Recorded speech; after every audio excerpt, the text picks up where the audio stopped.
अच्छा, कई लोग सोच रहे हैं इतनी कथा भागवत हो रही है, जगह जगह पे इतनी कथा हो, लोग कितने लोग लाखों लोग गया जी में आते हैं, सब मरे हुए को छोड़े यहाँ पर पिंडदान करें, तर्पण करें, कितने लोग तर जाते होंगे, कितने लोगों का गंगा जी नहाने जाते होंगे, कोई जाए काशी, कोई जाए इलाहाबाद, कोई जाए प्रयागराज, कितने लोग तर जाते होंगे, कितने लोगों को मोक्ष मिल जाता होगा, कितने लोग अपने अपने धाम में पहुंच जाते होंगे। तो एक ईमानदारी से बोलो, कितनी कथा, कितना सत्संग, कितना प्रवचन, कितना शिवपुराण, कितनी भागवत, कितनी रामायण, कितने यज्ञ सब हो रहा है, तो कितने लोग सुनते हैं? और इतने लोग सुने सारे के सारे बैकुंठ चले जाते हैं क्या?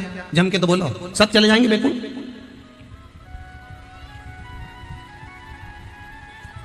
जब ज्यादा कथाएं होने लगी, खूब प्रवचन होने लगे, खूब यज्ञ होने लगे, दान पुण्य होने लगे, तो देवताओं में भी हलखलबली मच गई। देवताओं ने मन में विचार करा, क्या हो रहा है कि बहुत कथा भागवत सत्संग चल रही, क्या होगा? लोग मरने के बाद बैकुंठ आ रहे हैं, पूरा बैकुंठ भरा गया, नरक पूरा खाली पड़ा।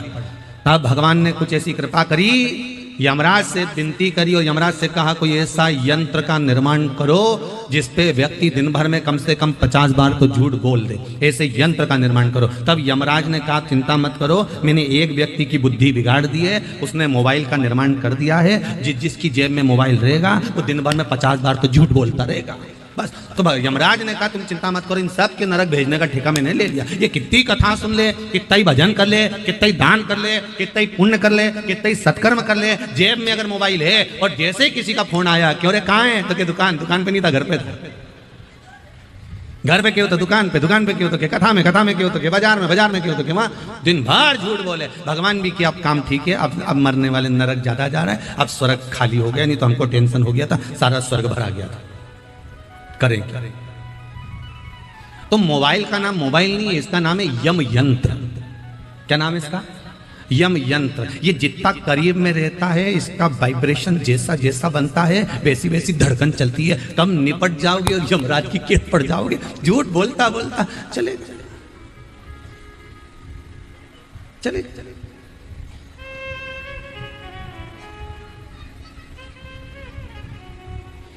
अंतिम बिंदु में भी परमात्मा याद नहीं आता। अच्छा, कई लोग सोच के बैठे हैं हम मरेंगे तब राम कहेंगे, तो क्या कब राम कहोगे? जब हमारा बुढ़ापा आएगा तब। पर कोरोना महामारी में तो यही नहीं मालूम पड़ता कि कौन बुढ़ापे में गया कौन जवानी में, वो तो निपट गए तो निपट गए, कौन को मालूम? नहीं, अभी हमारा समय आएगा ना, जब हम जब मेरा समय आन दे। और एक दिन छाती में दर्द हुआ, हॉस्पिटल ले गए, डॉक्टर ने कह दिया इसका समय आ गया, इसका समय आया। तब समझ में आया कि समय आना तो इसको कहते हैं। इसलिए कभी अकड़ में मत कहो कि मेरा समय आन दे तब बताऊंगा, मेरा समय आन दे। भगवान ऐसा समय किसी का नहीं लाए दादा, मालूम पड़े निपटी जाए न तेरा पिंडा नीचे बन जाए, कोई मतलब का नहीं।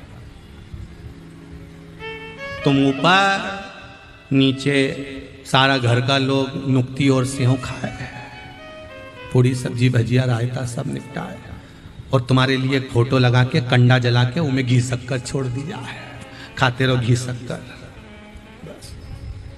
क्या मतलब?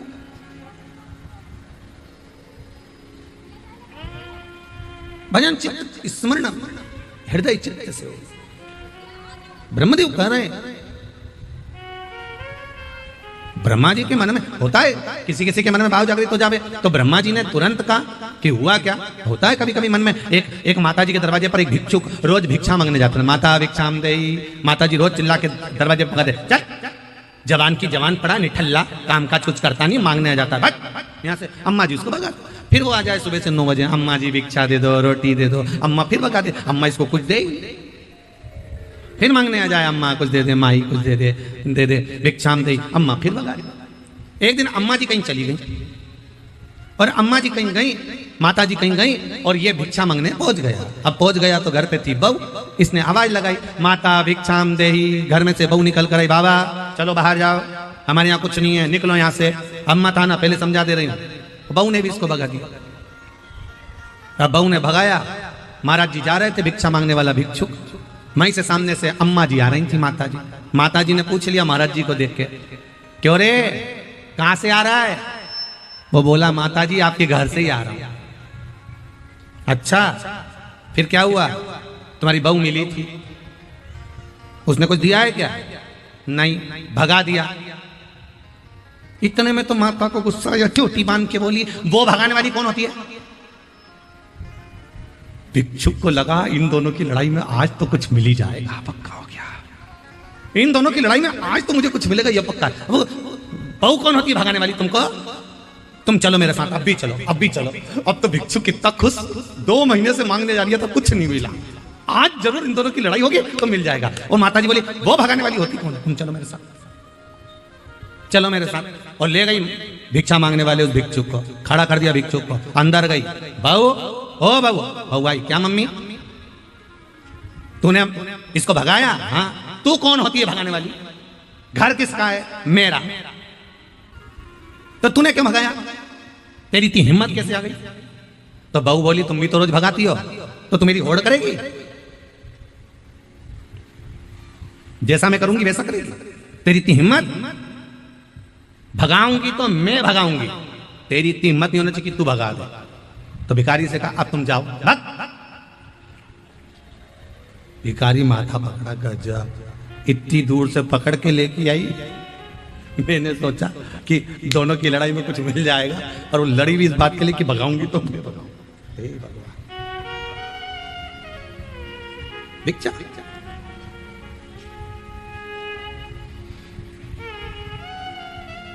ब्रह्मदेव, आपको चरण नहीं मिला? नहीं, भगवान विष्णु ने सत्य कह दिया।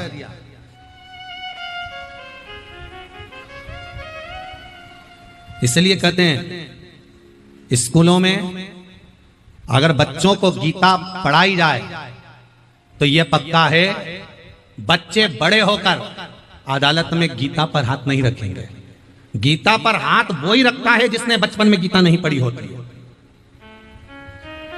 अदालत में खड़े होकर गीता पर हाथ रखने से पहले बच्चों को गीता पढ़ा दो कि अदालत में हाथ रखवाएंगे, कहवाएंगे कि तू सत्य बोल, उससे अच्छा है जिंदगी सत्य में निकालो। सत्यम शिवम सुंदरम, जीवन में सत्य होगा, शिव मिलेगा, शिव मिलेगा तो जीवन सुंदर होगा। पर आज के जमाने में लोग ना तो सत्य से मतलब रखते हैं, ना शिव से मतलब रखते हैं। उन्हें तो अपनी सुंदरता से मतलब होता है कि मैं सुंदर दिखूं।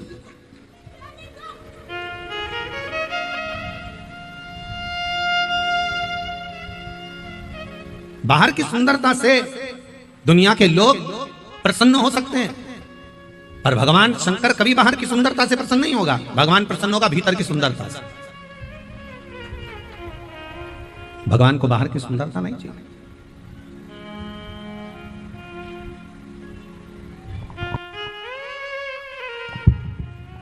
भगवान को भीतर की सुंदरता चाहिए। अब मालूम पड़े मन तो सुंदर नहीं,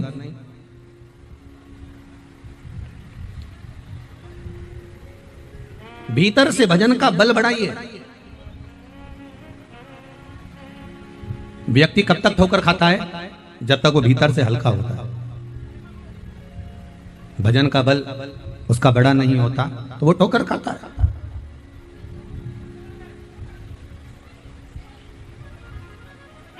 भीतर से भजन का बल बड़ा हुआ होना चाहिए। और जब भजन का बल भीतर से बड़ा हुआ होगा तो सुख का अनुभव अपने आप होगा।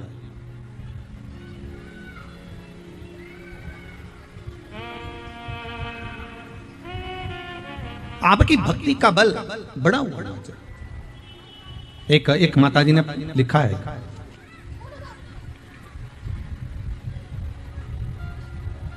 गायत्री कुमारी जी हैं कोई, उन्होंने लिखा है, गुरुदेव पशुपति व्रत हम करते हैं, पर जिस मंदिर में शाम के समय पूजा करने के लिए जाते हैं वहां मंदिर शाम को प्रदोष काल में बंद रहता है और देर से खुलता है। यदि खुल भी जाता है तो शिवलिंग के पास पूजन करने नहीं जाने देते। पहला सोमवार मुझे ये सब बिल्कुल भी नहीं पता था, इसलिए मुझे चौखट पर ही पूजन करना पड़ी।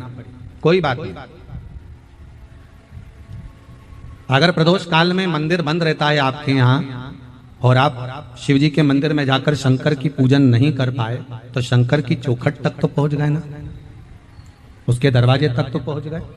और यदि उसके दरवाजे तक पहुंचकर उसके दरवाजे की भी पूजन कर लिए आपने, उसके दरवाजे का भी स्मरण कर लिया आपने, क्योंकि शिव महापुराण की कथा तो यहां तक कहती है शिखर दर्शनम सर्व पाप नाश नहीं। आपने उसकी चौखट का भी अगर पूजन करा है, उस आप भाव से जाकर एक बार निवेदन तो करो, उसको जाकर विनती तो करो। ठीक है, अगर आपके यहाँ के ब्राह्मण जन, पंडित जन, गुरुजन कहें कि आप शाम को मंदिर के अंदर प्रवेश मत करो, द्वार की पूजन कर लो।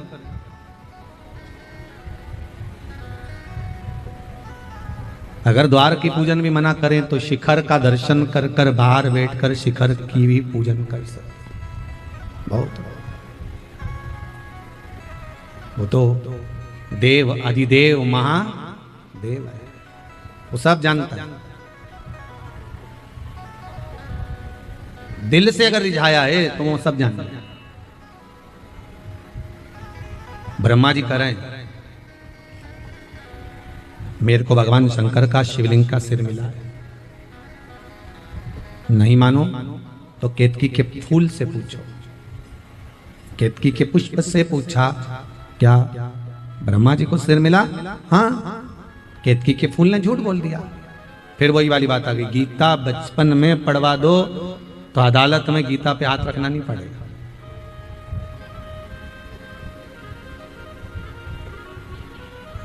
अगर बचपन में पढ़ा है तो फिर सुख मिलेगा। वो पढ़ा ही नहीं है गीता, झूठ बोल दिया केतकी का फूल। केतकी के फूल ने कहा कि भगवान ब्रह्मदेव को सिर मिल गया। शिवलिंग में से आकाशवाणी हो गई और शिवलिंग में से आकाशवाणी हुई कि ये केतकी का फूल झूठ बोल रहा। केतकी के पुष्प तूने मेरे सामने झूठ बोला है, मैं तुझे श्राप देता हूं। भगवान शंकर कहते हैं केतकी के पुष्प सारे देवताओं पर तू चढ़ेगा पर शंकर भगवान पर कभी नहीं चढ़ेगा। शिव पर अगर भूल से भी केतकी का फूल चढ़ गया तो 1000 गौ हत्या के बराबर दोष लग जाए। इसलिए केतकी का फूल शंकर पर कभी नहीं चढ़ेगा। सारे वृक्षों की पत्ती आप भगवान को चढ़ा सकते हो पर केतकी का फूल नहीं चढ़ा सकते। श्राप है तुझको, सब पर चढ़ेगा पर शिव पर नहीं। ब्रह्मा जी ने कहा अगर आपको विश्वास नहीं है तो गौ माता से पूछ लो कि मुझे भगवान शंकर का सिर मिला कि नहीं मिला। गौ माता से भगवान विष्णु ने पूछ लिया, हे गौ माता बताओ क्या शंकर भगवान का सिर ब्रह्मदेव को मिला है? ब्रह्मा जी को सिर मिला है? अब तो गौ माता ने कह दिया नहीं नहीं नहीं, ब्रह्मा जी को भगवान शंकर का सिर मिला है। शंकर भगवान के मस्तक का दर्शन ब्रह्मदेव ने करा है। अब तो भगवान शंकर की आकाशवाणी फिर शिवलिंग में से हो गई, ये गौ माता झूठ बोल रही, ये गौ माता झूठ बोल रही। ए गौ माता मैं तुझे श्राप देता हूं, तेरा पूरा शरीर पूजा जाएगा पर तेरा मुख अपूज्य माना जाएगा। तूने झूठ बोला। गाय का पूरा शरीर पूज्य है पर गाय का मुख अपूज्य है। हिंदू धर्म में सारे दान आगे से होते हैं पर हिंदू धर्म में एक दान ऐसा है जो पीछे से होता है, वो गौदान है। गाय की पूंछ पकड़ कर करना पड़ता है। हिंदू धर्म में सारी परिक्रमा आगे से होती है पर हिंदू धर्म में एक परिक्रमा ऐसी है गौ माता की परिक्रमा जो पीछे से चालू होकर पीछे विराम होती है। पूंछ पे से चालू होगी और पूंछ पे आके विराम होगी, आगे से चालू ही नहीं होगी। तूने झूठ बोला। और आप सब तो गया नदी के तट पर रहते हो, फाल्गु के तट पर रहते हो, आप लोगों को तो मालूम होगा कि गौ माता ने 2 बार झूठ बोला था, एक शिवजी के सामने और एक सीताराम सरकार के सामने।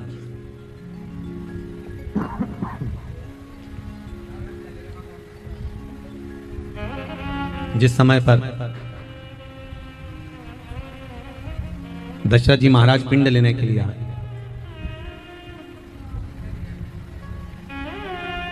राम जी ने कहा पिताजी पिंड तो दे दूंगा पर बनाऊंगा गाय से,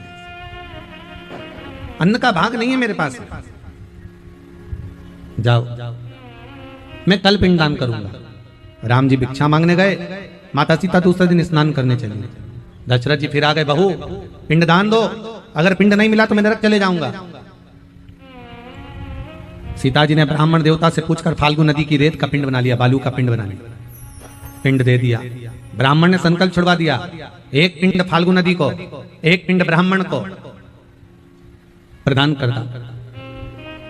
एक पिंड गौ माता को दिया। जहां जहां ब्राह्मण देवता ने पिंड छुड़वाए सब जगह पर पिंड का दान दिया गया। थोड़ी देर बाद राम जी आ गए। सीता लो चावल अक्षत जल्दी पकाओ पिंड बनाओ। सीता जी कहती है पिंडदान तो मैंने कर दिया, ना मानो तो ब्राह्मण देवता से पूछो। क्यों ब्राह्मण देवता? सीता जी ने पिंडदान करा। ब्राह्मण देवता ने मन में सोचा बालू रेत का पिंड दिया, फाल्गु की रेत का बालू का पिंड दिया, क्या मेरा पेट भराएगा, क्या मेरे बच्चों का पेट भराएगा? तो ब्राह्मण देवता ने कह दिया राम जी सीता जी ने कोई पिंडदान नहीं करा। ब्राह्मण झूठ बोल दिए। सीता जी ने श्राप दे दिया ब्राह्मण देवता, तुमने पिंडदान करवाया, तुमने संकल्प करवाया, तुम झूठ बोलते हो, मैं तुम्हें श्राप देती हूं, तुम कितना भी जोड़ लेना तुम्हारी हमेशा कमी ही पड़ेगी। ब्राह्मण कितना भी जोड़ ले उसकी हमेशा कमी ही रहती है। दूसरा भाग फाल्गु नदी को दिया था। हे फाल्गु आप तो बोलो कि मैंने पिंडदान करा है। फाल्गु ने भी झूठ बोल दिया, मेरी बालू उठाकर मुझे में डाल दी। ऐसा कोई पिंडदान होता है? फाल्गु ने झूठ बोल दिया। फाल्गु कहती है राम जी सीता जी ने कोई पिंडदान नहीं करा। माता जानकी ने श्राप दे दिया है फाल्गु नदी मैं तुझे श्राप देती हूं, जब तक तुझे खोदे नहीं तब तक तुझमें पानी निकले नहीं, तेरा पानी तेरे अंदर छुपा होगा। फाल्गु को श्राप दिया। गौ माता खड़ी थी। गौ माता से कहा ए गौ माता एक पिंड आपको दिया, आप तो बोलो कि मैंने पिंडदान किया। बोलो। गौ माता ने सोचा कि बालू रेत का पिंड है, बालू का पिंड है, क्या मैं खाऊंगी, क्या मेरा पेट भराएगा? गौ माता ने कह दिया राम जी सीता जी ने कोई पिंडदान नहीं करा।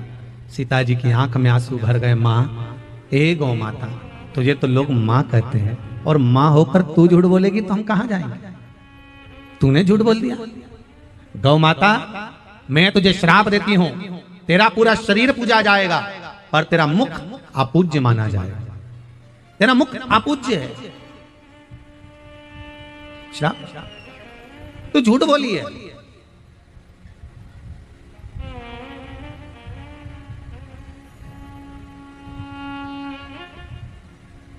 गाय किसी बर्तन को मुख लगा देती है तो उस बर्तन को 7 बार मांजना पड़ता है, 5 दिन गंगा का जल भर के रखना पड़ता है, 3 बार अग्नि में तपाना पड़ता है, फिर गंगा जल भरना पड़ता है, फिर गाय का वो बर्तन अपने काम में ले सकते हो पर भगवान की सेवा में नहीं। झूठ बोली है।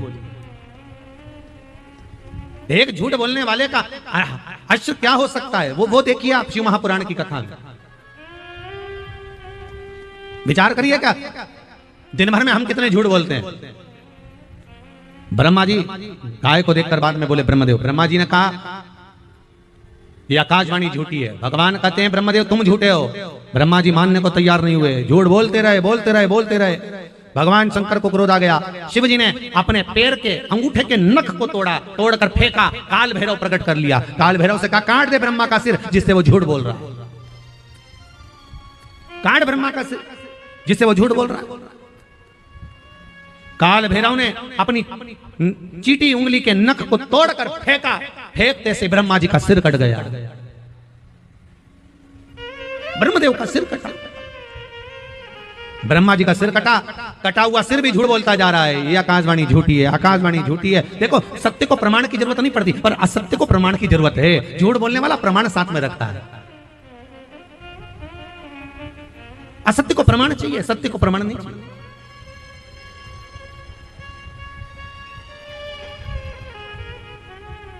सत्य तो सत्य होता है।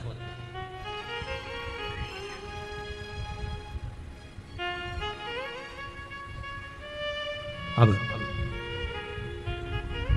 ब्रह्मा जी का सिर कटा। कटे हुए सिर के रक्त से एक नदी प्रकट हो गई जिसका नाम है कर्मनाशा नदी। उत्तर प्रदेश में आज भी वो बहती है। भारत की भूमि पर केवल एक नदी ऐसी है कर्मनाशा, जिसके पूरे घाटों पर लिखा हुआ ये कर्मनाशा, इसमें हाथ ना धोइए, इसमें पांव ना धोइए। अगर 7 पीढ़ी में भी किसी ने उद्यापन करा होगा, पुण्य करा होगा, पूजन करा होगा, भजन करा होगा, कीर्तन करा होगा, दान करा होगा, अगर इस कर्मनाशा नदी के पानी का छींटा लग जाएगा तो पूरे कर्म का नाश हो जाएगा, पूरे पुण्य का नाश हो जाएगा। इसका नाम कर्मनाशा। पूरी दुनिया में एक ही नदी है जिसका पानी कुत्ता भी नहीं पीता। कौन सी नदी? जम के बोलो जरा। कर्मनाशा। जिसका पानी कुत्ता भी नहीं पीता, कुत्ते को किसने ज्ञान दिया कि कर्मनाशा है, पानी पी ले रे, पर कुत्ता भी पानी नहीं पिए, यह कर्मनाशा है, कर्मों का नाश कर देती है, इसका स्पर्श नहीं होना चाहिए।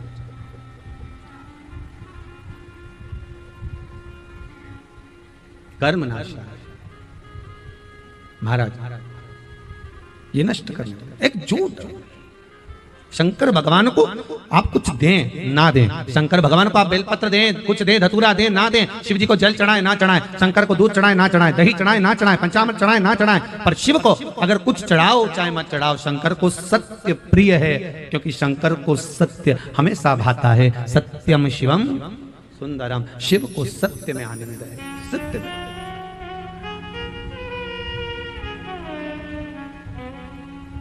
सत्य बोलो ना, पर आज के जमाने में अगर व्यक्ति सत्य बोल देना तो घर भी टूट जाएगा, होगा।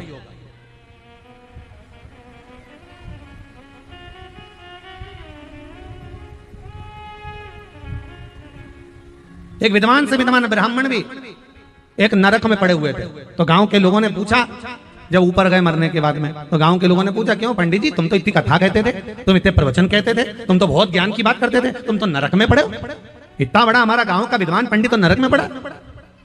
पंडित जी बोले ये सब मेरी पत्नी के कारण हुआ। तो तुम्हारी पत्नी ने क्या कर दिया ऐसा? पंडित जी बोले रोज मेरी पत्नी तैयार होकर मेरे सामने खड़ी होती और रोज मुझसे पूछती मैं कैसी लग रही है। तो इसमें नरक जाने वाली कौन सी बात आ गई? पत्नी ने पूछा तुमसे कि मैं कैसी लग रही हूं, तुमने क्या बोला? तो कि मेरे को एक ही बात तो बोलना पड़ती थी, बहुत अच्छी लग रही है। तो इससे नरक कैसे मिल गया? तो पंडित जी बोले रोज सुबह से उठ के झूठ बोलना पड़ता था ना। वो पूछती थी मैं कैसी लग रही हूं, मुझे कहना पड़ता था अच्छी लग रही है। अब भले अच्छी नी भी लगे तो भी झूठ तो बोलना ही होता है। एक पत्नी तैयार होके आई और तैयार होके आके पति जा रहा था ऑफिस दुकान, इसने आते से ही पूछ लिया क्यों जी मैं कैसी लग रही? अब पति ने आज सोच लिया था सत्य बोल के मानूंगा, चाहे कुछ भी हो जाए आज झूठ नहीं बोलूंगा, सत्य बोलूंगा। और इसने आते से पूछा क्यों मैं कैसी लग रही? पति बोला ऐसी लग रही जैसे हरी घास में भैंस चल रही। अब बेचारा डायरेक्ट तो बोल नहीं सकता, तो चुप। अब पत्नी इसका मुंह देख रही, पति इसका मुंह देख रहा। पति ने मन में सोचा विवाद खड़ा हो उससे अच्छा अपन तो ऑफिस चलो। इन्हें अपना बैग उठाया, टांगा, बुलेट की चाबी ली और जो चला। तो ये तो चला, पीछे पीछे जगदम्बा धड़धड़ाती हुई ऑफिस में पहुंच गई। ऑफिस में ऑफिस। अच्छा इस कथा को हम बस यहीं पे रोक देते हैं। तो एक दो बार लोगों ने पूछा ऑफिस में फिर हुआ क्या था? हमने कहा भाई हुआ जो महिषासुर का हुआ था। अब इसके सिवा क्या हुआ? उसके बाद तो फिर आरती हुई होगी, अम्बे तुए जगदम्बे काली, जय हो सिर घाटी वाली, हम सब उतारे तेरी आरती, तेरे घर के बहु बच्चों पे भीड़ पड़ गई भारी। हे मां, अब इसके बाद होगा क्या?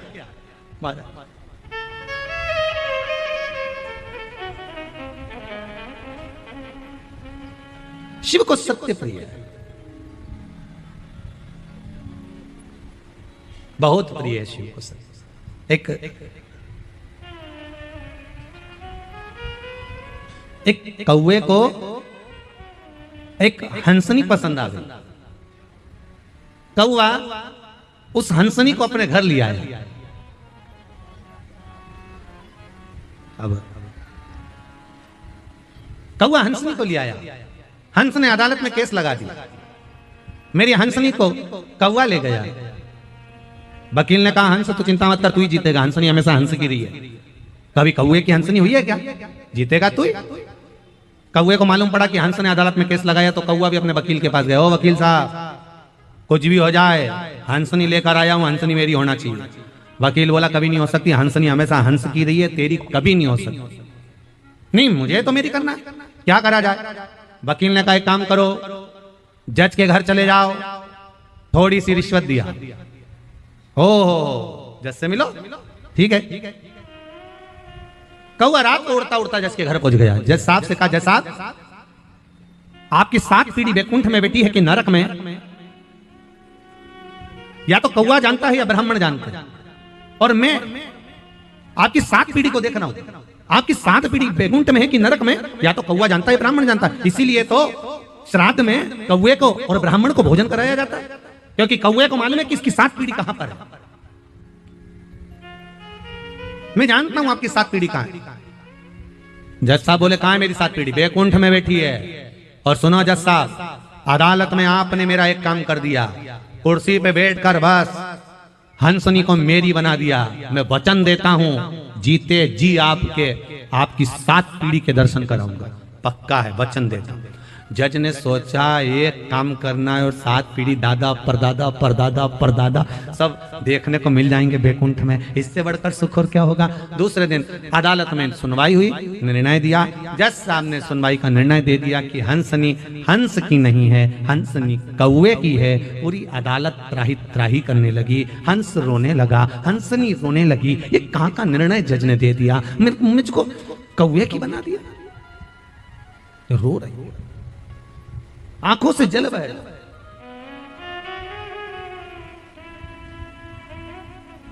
सब रोते रोते चल दिया। जज ने कौवे से कहा, कौवे मैंने अपना काम कर दिया, हंसनी को तेरा बना दिया, अब तू अपना काम कर, मेरी 7 पीढ़ी से मुझे मिलवा। कौवा कहने लगा चलो जज साहब मैं आगे आगे चलता हूं, तो मेरे पीछे पीछे चलो। कौवा उड़ा, जज पीछे पीछे गाड़ी लेकर चला। चलते चलते शहर से, गांव से, नगर से, खेड़े से बाहर निकल, जंगल में पहुंच गए। कौवे ने कहा जज साहब उतरो गाड़ी से नीचे। जज जैसी गाड़ी से नीचे उतरे, वहां तो बहुत बदबू आ रही थी। जज ने अपने मुख पर रुमाल रख लिया। कौवे बहुत बदबू आ रही है। कौवा बोला और आगे आओ। जज और आगे बढ़ा, और आगे आओ, और बढ़ा, और बदबू आ रही है। इतनी बदबू में क्यों लेकर आया? कौवा कहता और आगे आओ। जज और आगे गया। मरा हुआ कुत्ता पड़ा था, उस कुत्ते के पास में सफेद इल्लियां पड़ रही थी। कौवे ने कहा जज साहब ये जो सफेद वाली इल्ली दिख रही है ये तुम्हारी दादी जी है। जज साहब, और उसके पास में जो काला वाला कीड़ा दिख रहा है वो तुम्हारे पिताजी हैं, और उसके पास में जो इल्ली दिख रही है वो तुम्हारे परदादा जी हैं। जज साहब बोले रे कौवा, तू तो कहता था कि मेरी 7 पीढ़ी बैकुंठ में है, तो तू इस नरक में क्यों दिखा रहा है? कौवा कहता है जज साहब जिस समय मैंने कहा था उस समय आपकी 7 पीढ़ी बैकुंठ में थी, केवल आप अपनी कुर्सी पर बैठकर एक झूठ बोल दिए, इसलिए आपकी 7 पीढ़ी बैकुंठ से उतरकर नरक में गिर गई है। केवल एक झूठ बोलने से आपकी 7 पीढ़ी यहां आकर गिर गई। अब विचार करना, जब एक झूठ बोलने से 7 पीढ़ी जज साहब की नरक में आ जाती है, तो तुम दिन भर मोबाइल पे कितना झूठ बोलते हो, तो तुम्हारे दादा परदादा कहां मिलने वाले? विचार करिएगा, विचार करो। तुम तो सोचते हो कि पिंड दे दिया तो पिंडा छूटा। लोग पिंड दे की तो पिंड छुड़ाते हैं।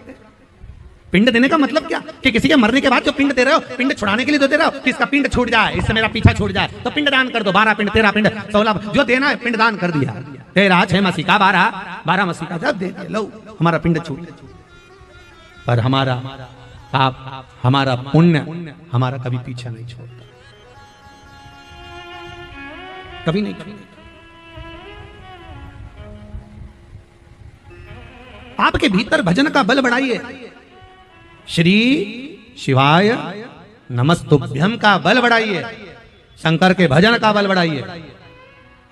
असत्य को छोड़कर सत्य के मार्ग पर चलने का प्रयास करें।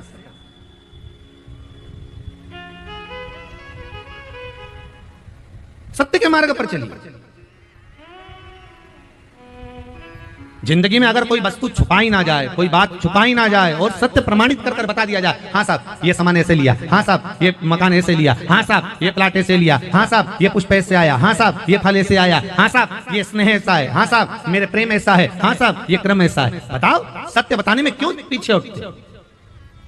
सत्य को छुपाना नहीं है, सत्य को दबाना नहीं है। सत्य जब छुपने के बाद सामने आता है तो व्यक्ति को नष्ट कर देता है, बर्बाद कर देता है। सत्य जब छुपकर सामने आएगा तो व्यक्ति को बर्बाद कर, इसलिए सामने प्रकट करते चलो साहब सत्य यह है, राम नाम सत्य है, सत्य की प्रमाणता ये सत्य प्रबल।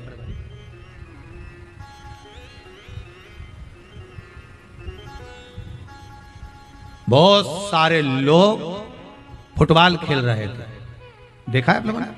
अरे बोलो तो जम के, फुटबॉल, एक फुटबॉल पर सब लात मार रहे थे। देखी कि नहीं देखी? अरे जम के तो बोलो जरा। देखिए सब लात मार रहे थे। एक बेचारा गांव का व्यक्ति खड़ा था, उसके पास में एक संत खड़े थे। उसने गांव के व्यक्ति ने संत से पूछा, गुरुदेव, ओ गुरुदेव। गुरुजी बोले, क्या है? मुझे एक बात समझ में नहीं आ रही है, बेचारी गेंद ने क्या बिगाड़ा जो सब लात मार रहे हैं? इस बॉल ने, इस फुटबॉल ने, इस गेंद ने क्या बिगाड़ा जो सब इस पे लात मार रहे हैं? सब इसको लात मार रहे हैं। इधर जाती तो इधर मार देते, इधर जाती तो इधर मार देते। इसने क्या बिगाड़ा? गेंद ने, इस फुटबॉल ने क्या बिगाड़ा जो इसको लात पर लात मारी जा रही है? गुरुजी बोले, बेटा इसने कुछ नहीं बिगाड़ा, बस गलती फुटबॉल की इतनी है, गेंद की गलती इतनी है कि ये अंदर से खाली है। अगर ये अंदर से भरी होती तो इनके बाप में दमनी की लात मार देते। बोलो सही है कि गलत है? ये अंदर से खाली है। अगर फुटबॉल गेंद अंदर से भरी होती तो ये लात मारने में दम बचाइए कि लात मार कर दिखा दे। अगर अंदर से भरी होती फुटबॉल, अंदर से गेंद भरी होती तो इनके पिता में, इनके बाप में दम नहीं कि कहीं का लात मार दे और इस गेंद को लुढ़का दे। बस ये अंदर से खाली है। शिव महापुराण की कथा कहती है, धर्म दुनिया के लोगों का केवल बाहर से है। अगर वो धर्म हिंदू धर्म की नीति और हिंदू धर्म हमारा धर्म अगर अंदर भी ठोस भरा होता तो किसी की सामर्थ्यता नहीं थी कि कोई आंख उठा ले या उंगली उठा दे या ठोकर लगा दे। हमारे धर्म को हमें भीतर से संजोकर रखना। जब धर्म अंदर होगा तो फिर किसी की सामर्थ्यता नहीं हो सकती कि कोई ठोकर लगा दे, किसी की सामर्थ्यता नहीं होती कि कोई उंगली उठा दे, किसी की सामर्थ्यता नहीं है कि कोई अपशब्द कह दे। हम भी ऐसे ही हैं। हम भी जो भगवान के पूजन करते, भजन करते, अर्चना करते, ऊपर से करते, अंदर से खोखले और भगवान से कहते, भगवान तो हमारा सुन ही नहीं दिया, भगवान तो हमारा सुन ही नहीं दिया। जब इन माता जी का इंसुलिन बंद करवा सकता है मेरा शंकर, जरा विचार करिएगा। ये तो आपके गांव की भी नहीं है, दूसरे गांव से आई है। और भी पत्र हैं बहुत सारे, बहुत है। जब इनका इंसुलिन बंद हो सकता है, शुगर की बीमारी लेवल पर आ सकती है, क्यों? क्योंकि अंदर से ठोस हो गई ना। इन्होंने भगवान शंकर का भजन कर लिया, शिव का स्मरण कर लिया, शंकर की भक्ति को अपने भीतर धारण कर लिया, तो फिर लुढ़कना क्या, फिर जाना क्या? हम बाहर का श्रृंगार तो कर रहे हैं पर भीतर से श्रृंगारित नहीं हो पा। हम भगवान को भीतर से नहीं रिझा पा रहे, हम भगवान को भीतर से मना नहीं पा रहे। कुछ कहना चाहते हो? देव जरा माइक दो।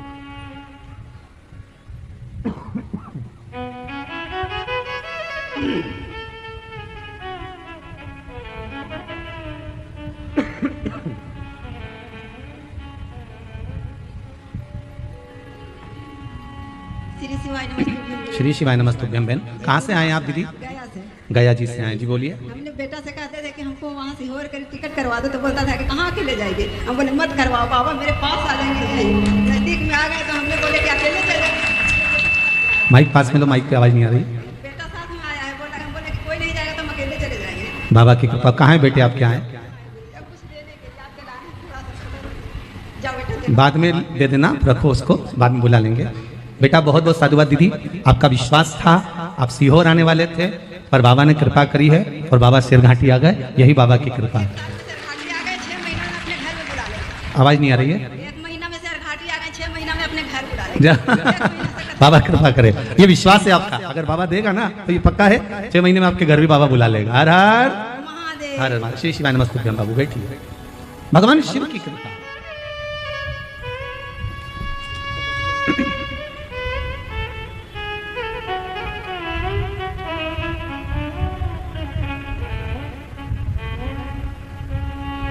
एक माँ ने प्रश्न भेजा हुआ है पत्र। श्री सुमन जी विश्वकर्मा है, काशी से आई है। कहाँ है बहन? सुमन जी विश्वकर्मा, माइक दीजिए जरा।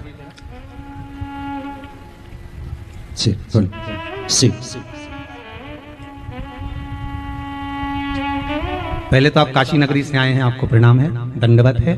काशी के कंकर को, काशी के निवासियों को, पशु पक्षी तक को, जीवों को मेरी ओर से बहुत बहुत दंडवत, जिस भूमि पर मेरा बाबा विराजमान है।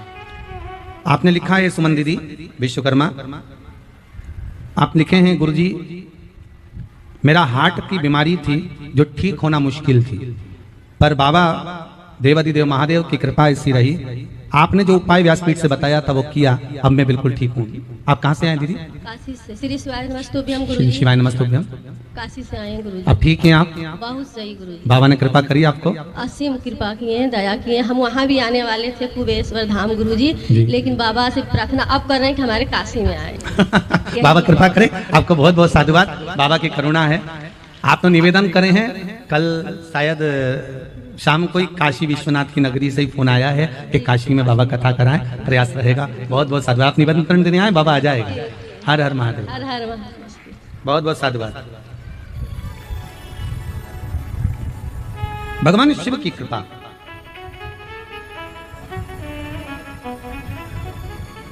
एक और बड़ा सुंदर वाक्य है। ममता जी साहू, कहां से हैं इन्होंने एड्रेस तो नहीं लिखा कि किस गांव से। ममता साहू, इन्होंने लिखा है बाबा मेरी बेटी का मेडिकल परीक्षा दी थी, उसमें ममता जी साहू कहां खड़ी है? हाथ हिलाओ, तेरा माइक देखे भैया पीछे, माइक को चाओ, जल्दी जल्दी को जाइए, शीघ्र कीजिए। हाँ पीछे ले जाइए।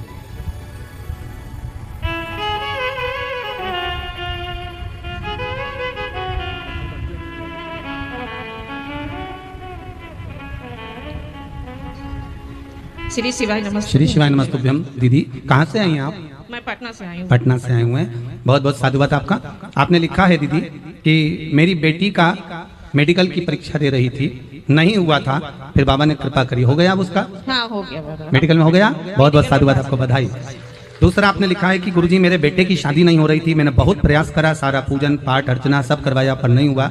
उसके बाद में चावल के दाने वाली विधि करी, अब क्या स्थिति है? अब उसकी सगाई हो गई। हो गई। बधाई आपको बहुत बहुत, बाबा की बड़ी बड़ी कृपा।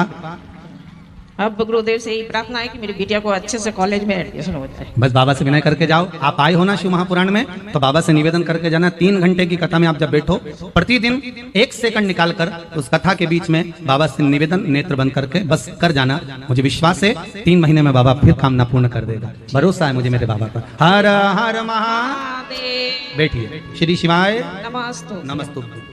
भगवान शिव ओघड़दान, त्रिकालदर्शी शिव, कैलाशी अविनाशी, उसकी करुणा बिना दुनिया में कुछ नहीं। फिर निवेदन करूंगा, ब्रह्मा ब्रह्म लोक में रहते हैं, मेरे विष्णु वैकुंठ में रहते हैं, पर मेरा देव अधिदेव महादेव मेरा शंकर कैलाश पर मृत्यु लोक में रहते हैं। और फिर कहूंगा दूर वाले को, अगर आपको अगर दुख होगा तकलीफ होगी तो दूर वाले तो बाद में आएंगे, पर पास में जो रह रहा होगा तुरंत दौड़कर आ जाएगा। अगर जीवन में हमें तकलीफ है, दुख है, कष्ट है, हमने बस पुकारा भगवान को और भगवान सामने आकर खड़ा हो गया, सम्मुख में। उसको पुकारना बस, वो सामने आ जाए।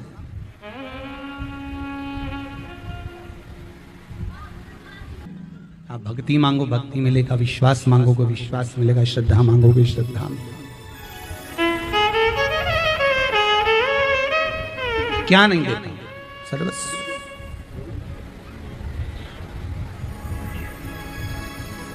तेरा ही दिया मैंने खाया पिया है, तेरा शुक्रिया है, तेरा शुक्रिया है। शिव कथा कर रहे, सत्य बोलिए। सारी दुनिया में झूठ बोलना चल जाएगा, पर शिव के सामने कभी झूठ मत बोलना। ब्रह्मा जी का सिर कट गया, ब्रह्मदेव का सिर कट गया, और ब्रह्मा जी का जब सिर कटा तब स्वयं भगवान विष्णु ने जाकर भगवान शिव से कहा कि ये कटे हुए सिर का कुछ करिए। तब भगवान शंकर ने वो कटे हुए सिर का बड़ का पेड़ बट वृक्ष बना दिया। क्या बनाया? बट वृक्ष। पूरे गया क्षेत्र में सबसे मुख्य है वो बड़ का पेड़। कौन कौन गया? गया जी, आप लोग तो पास में ही हैं, जाते रहते हो। बट वृक्ष के दर्शन करें गया जी में।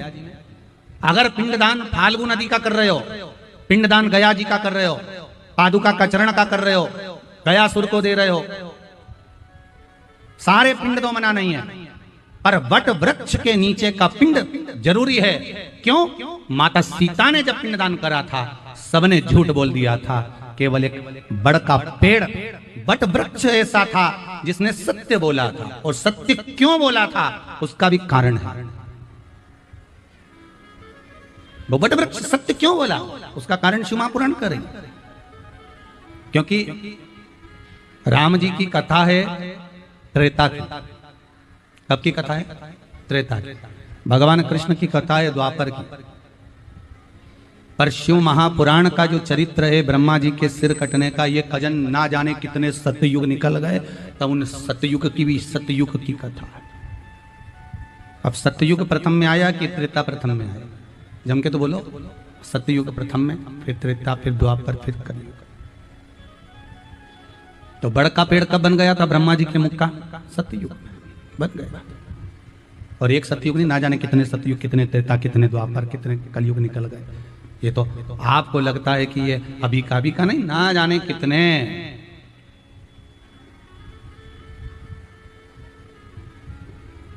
ना जाने कितने। क्यों सत्य बोला वो बड़का पेड़? सिद्ध वट वृक्ष सत्य क्यों बोल रहा है? क्योंकि वो ब्रह्मा जी का कटा हुआ जो सिर था, भगवान विष्णु ने निवेदन करा था, हे प्रभु कृपा करिए नाथ, भोलेनाथ शंभु त्रिकालदर्शी, अगर आप करुणा नहीं करोगे तो कौन करेगा? भगवान शंकर ने पूछा, नारायण क्या चाहते हो? भगवान विष्णु कहते हैं, ये कटा हुआ जो सिर है ना, इसको कुछ कर दीजिए, इसको कुछ कर दीजिए। लोग नहीं तो ब्रह्मा जी के सिर को लोग कुछ भी कहेंगे।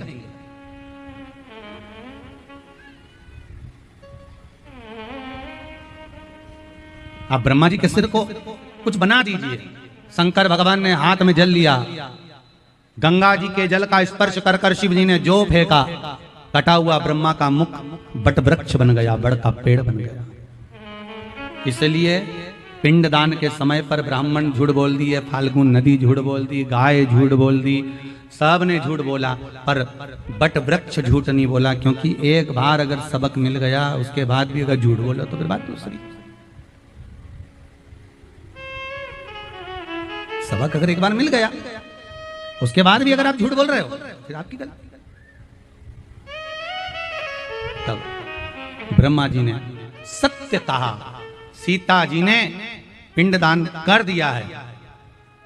अब इतने सारे झूठ बोल रहे हैं और एक सत्य बोल देना तो लोग उसकी भी बात नहीं माने, आओ ये भी झूठ बोल रहा होगा, अब उसकी भी बात नहीं। तो ब्रह्मा जी ने सत्य कहा तो भी माना नहीं गया। जब माना नहीं कहा गया तब ब्रह्मा जी ने कहा कि दशरथ जी को बुलाया जाए और दशरथ जी से पूछा जाए कि पिंडदान हुआ कि नहीं हुआ। तब दशरथ जी का हाथ फाल्गु नदी में से निकल कर आया, दशरथ जी का हस्त कमल पर पिंड रखा था, दिख गया। तब सीता जी ने विश्वास करा, राम जी ने विश्वास करा कि पिंडदान हो गया। महाराज गाय 2 बार झूठ बोली, एक बार शिव जी के सामने और एक बार सीता जी के सामने झूठ बोली। अब भगवान शिव ने कहा, ब्रह्मदेव आप सृष्टि खंड को आगे बढ़ाओ। अब आप सृष्टि की प्रक्रिया को आगे बढ़ाइए। ब्रह्मा जी ने कहा सृष्टि की प्रक्रिया, हाँ क्या करना है? पुरुष और स्त्री का निर्माण करो। ब्रह्मा जी ने कहा कैसे? कैसे सृष्टि का निर्माण करें? शंकर भगवान अर्धनारीश्वर स्वरूप धारण कर कर, आधा शंकर जी आधा पार्वती जी का रूप धारण कर कर ब्रह्मा जी को दर्शन दे रहे हैं। ऐसे अर्धनारीश्वर भगवान हमारे बीच में पधार रहे हैं। जोरदार ताली बजाकर अर्धनारीश्वर भगवान का स्वागत करिए। कोई भी खड़ा नहीं होगा, अपने स्थान पर बैठे रहेंगे, अर्धनारीश्वर भगवान का दर्शन करेंगे। भाव भक्ति से अर्धनारीश्वर भगवान पधार रहे हैं, सुंदर सा स्वरूप धारण कर कर। आधा पुरुष का, आधा स्त्री का। आधे में मेरा देव अधिदेव महादेव है, तो आधे में मां जगतजननी जगदम्बा माता पार्वती।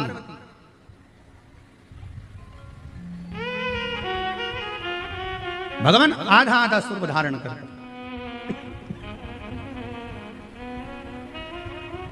ब्रह्मा जी के सामने भगवान शिव प्रकट हो गए। ब्रह्मा जी के सामने जब भगवान शंकर प्रकट हुए, देखा ब्रह्मदेव जिस मेरे स्वरूप का दर्शन कर रहे हो ब्रह्मदेव, यही स्वरूप पुरुष और स्त्री का निर्माण करिए। ब्रह्मा जी ने फिर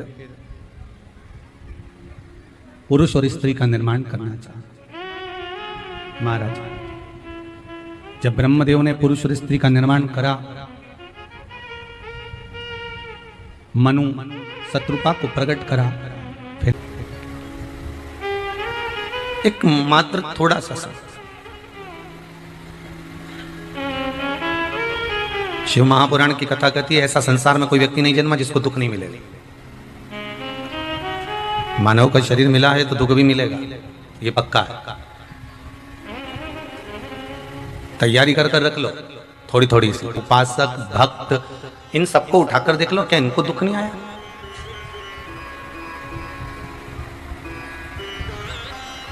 दुख तो आया है, पर उस दुख को सहन करने की शक्ति भगवान से इन्होंने प्राप्त करी। हम भी भगवान से यही प्रार्थना करें कि जीवन में अगर दुख आए तो शक्ति भी तुझे ही देना है। एक माता जी ने बड़ा सुंदर भाव लिखा है। कॉर्डलेस तैयार है? कॉर्डलेस।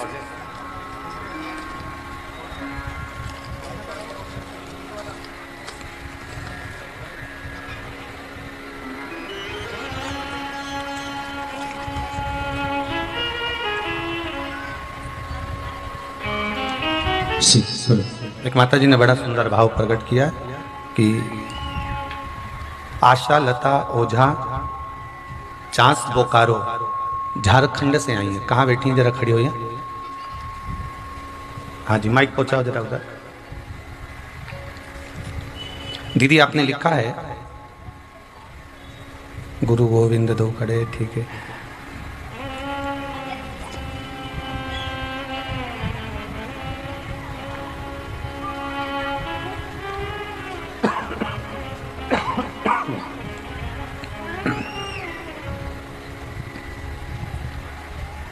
शीघ्र शीघ्र भेजिए, एक दूसरे को देती जाओ, वहां तक पहुंच जाएगा माइक। एक दूसरे को देती जाओ।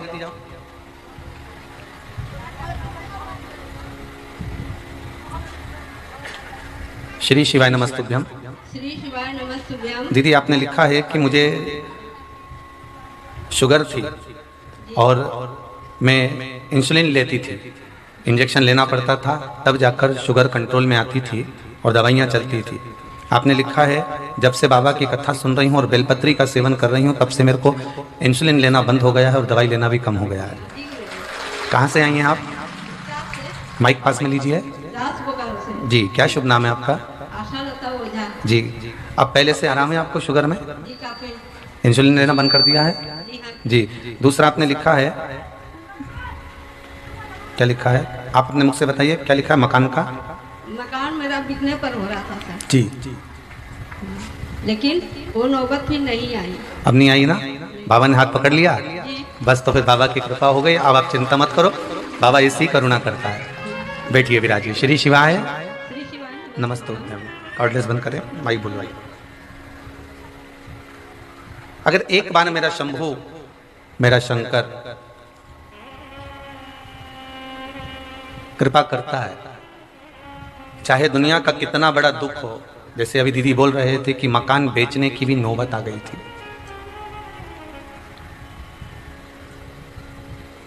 माना दुख जीवन में आता जरूर है।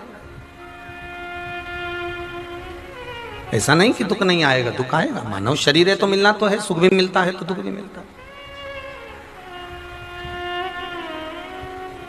पर जैसे मकान बिकने की नौबत तक आ गई, इंसुलिन लेना चालू कर दिया, इंजेक्शन लेना चालू कर दिया, शुगर कंट्रोल नहीं हो रही, इसके बाद भी आपने, योजा बहन जी ने भगवान शंकर की भक्ति नहीं छोड़ी। शिव की शरणागति अगर नहीं छोड़ोगे, शिव की भक्ति अगर नहीं छोड़ोगे, तो ये पक्का है कि बाबा आपका हाथ पकड़ लेगा, और एक बार उसने पकड़ लिया तो फिर छोड़ने वाला नहीं। हम फिर कह रहे हैं कि बड़े किस्मत वाले हैं शेरघाटी के लोग, जो इस कथा से वंचित रह गया, बाद में सिर पकड़कर पछताएगा कि अपने गांव में गंगा आई थी और मैं नहा नहीं पाया। बाद में पछतावा होगा। भाग्य मिला।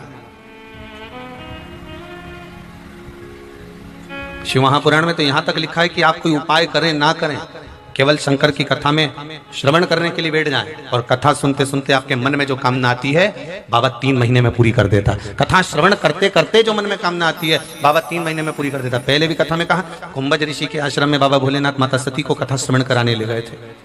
अगस्त ऋषि के आश्रम में कथा सुनने के लिए लेकर गए। सती मैया के मन में आया कि मेरा विवाह हुआ है और विवाह होने के बाद मेरे पति मुझे कथा सुनाने के लिए लेकर आए, इससे अच्छा तो ये शरीर जलकर भस्म हो जाए तो अच्छा। सती मैया का शरीर जलकर भस्म हो गया। शंकर जी ने यह भाव रखा कि मैं जिस परमात्मा की कथा सुन रहा हूं उस परमात्मा का दर्शन मुझे करना है, और भगवान शंकर को राम जी का दर्शन हो गया। दोनों का भाव कथा के मध्य में प्रकट हुआ। आपके मन में जो आ रहा है, आपके मन में जो भाव प्रकट हो रहा है, आपके मन में जो चल रहा है, तो मैं भी कथा सुनने के लिए आई हूँ, मैं भी आपके दरबार में बैठी हूँ, मैं भी शिव महापुराण की कथा सुन रही हूँ, मेरी भी मनोकामना है और वो कामना ये है आप उसे पूर्ण कर देना। भाव जया तो वापिस नहीं करना। दुर्जन टूटने के बाद बन जाए, ये बड़ी बड़ी विचित्र बात है।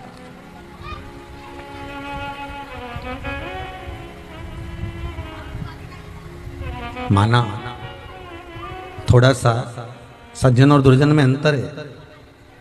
सज्जन व्यक्ति दूसरे को दुखी देखकर दुखी हो जाता है, दुर्जन व्यक्ति दूसरे को दुखी देखकर सुखी हो जाता है। मोहल्ले में, पड़ोस में, कुटुंब में, कबीले में, आपके क्षेत्र में अगर कोई बीमार पड़ा है, पहले वो व्यक्ति बहुत घूमता था, बहुत जाता आता था, घूमता था और चारों तरफ भ्रमण भी करता था, और मालूम पड़े अब वो बीमार पड़ गया, अब मालूम पड़े उसको कोई रोग हो गया, वो बीमार पड़ा हुआ है, उसको रोग हो गया, कोई रोग सता जाता है, हो जाता है।